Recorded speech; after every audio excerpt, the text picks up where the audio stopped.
With Disney and Lucasfilm finally announcing that Durge is officially returning to Star Wars canon in the new issue of the Doctor Aphra comic, many of us were wondering, why was he never made canon before, and why was he not included in the 2008 version of the Clone Wars series? So, let's find out why he wasn't brought in earlier.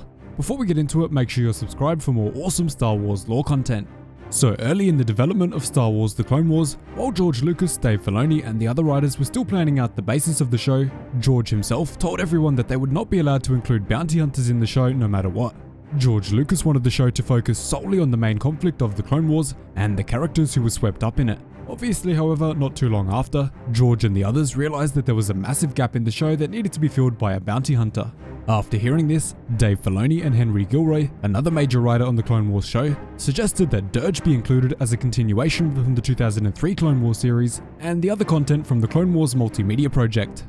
George then agreed with this, but wanted to transform the Gendai bounty hunter into a more relatable and less alien character. Because of this, he chose to convert him to a human with elaborate body armor and extreme strength. The new version of Durge for the TCW series would have been outfitted with a variety of gadgets, and all of his more outlandish alien features would have been removed due to budget constraints and difficulty with the animation. Obviously, back at the start of the Clone Wars, the animation was still getting up to scratch and definitely wasn't as good as it is now with Season 7 and The Bad Batch soon to be coming out. On top of that, the new human Durge would have been a Mandalorian who had deep connections to his home planet. That would have been pretty interesting to see, but of course it wasn't really consistent. For many different reasons including budget, continuity and story issues, this idea was very soon scrapped, and the idea of bringing Durge back was scrapped by Dave Filloni and George Lucas, ultimately coming to the conclusion that if they were unable to give him his iconic shape-shifting abilities from the 2003 Clone Wars series and the Star Wars Republic comics, they probably shouldn't call the new character Durge. So, after scrapping the human version of Durge, Henry Gilroy and his art team created a new bounty hunter character named Nom Kaba, who would have kept the striking body armor from the human Durge, but was slightly changed to look more like a World War II era soldier.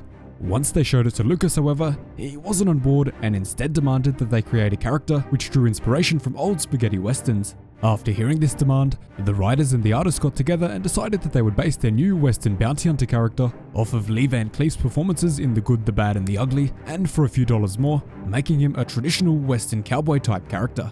This character would eventually morph into the Doros bounty hunter that we all know and love, Cad Bane. So let me know down below, would you have preferred Durge to be in the 2008 Clone Wars series with his awesome and unique powers? Or do you prefer the Western style Cad Bane, who is the type of guy who would fit perfectly in The Mandalorian, The Book of Boba Fett, and all of those shows if he does end up surviving and they don't honor the deleted scene from the unfinished episodes? Tell me in the comments below. So there you have it. Durge was originally going to be featured in the 2008 Clone Wars series, before going through multiple iterations and eventually morphing into Cad Bane. Thanks so much for watching, really hope you enjoyed the video. Cheers guys, hope to see you in the next one.